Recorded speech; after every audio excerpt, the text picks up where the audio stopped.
Howdy friends and family, thank you so much for joining me. This is day 24 in the series I'm doing called In the Midst. This is part 4 looking at love. And last time we looked at love forgives yourself. Today we are looking at love does not delight in evil. Now your Bible might say does not delight in unrighteousness or iniquity, sin, wrongdoing. These are all synonyms for the same thing, talking about this evil, this sin. We don't delight in this.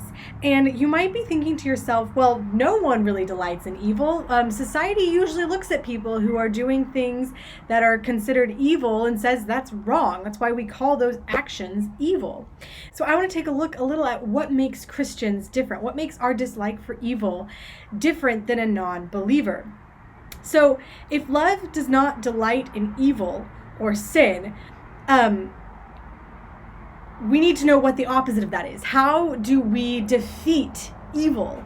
And Paul tells us in Romans 12, verse 21, which says, "Do not be conquered by evil, but conquer evil with good." So the opposite of sin, this sin's weakness, is good. And good, in this case, is what is upright, honorable, and pleasing to God. That's what the Greek word there, agathos, means. And so what does God delight in? And this is going to be the first thing that sets us apart from non-believers, because non-believers will look at good and say, that's good.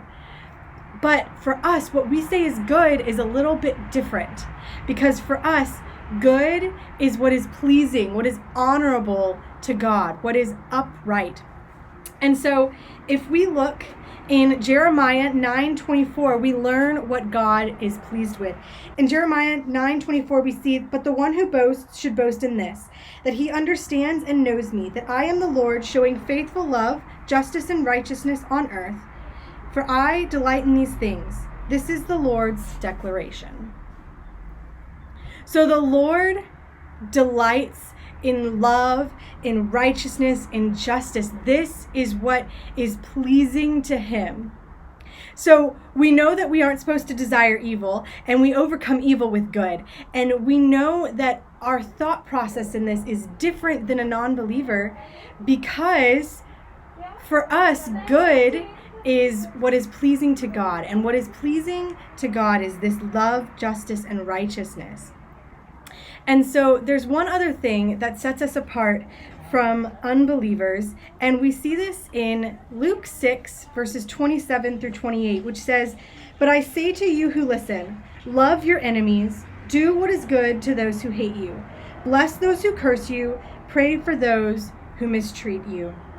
And we get a little more of an explanation as to why this is in verses 31 to 35, which says, "Just as you want others to do for you, do the same for them.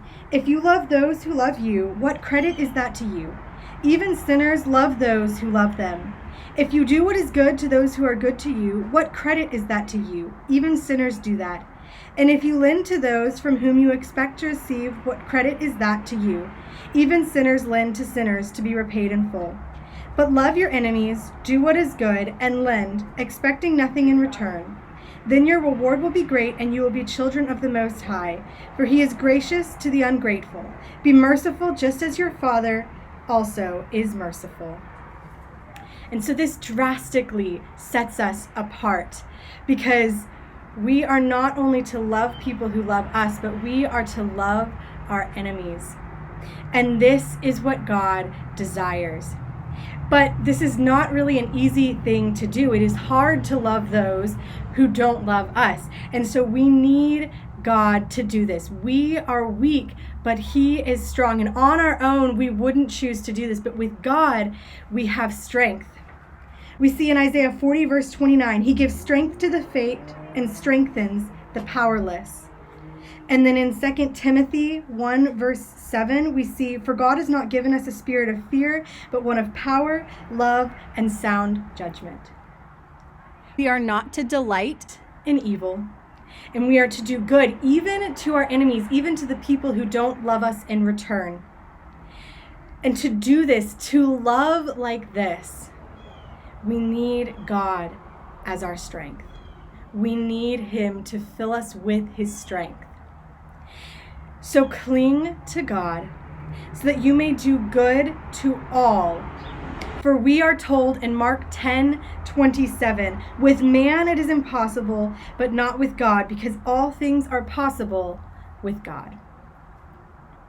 So cling to God so you can have the strength to do good to everyone around you, which is pleasing to God. If you're memorizing Psalm 103 verses 10 through 12, this is your reminder to do that. Thank you so much for joining me, and I will see you guys next time.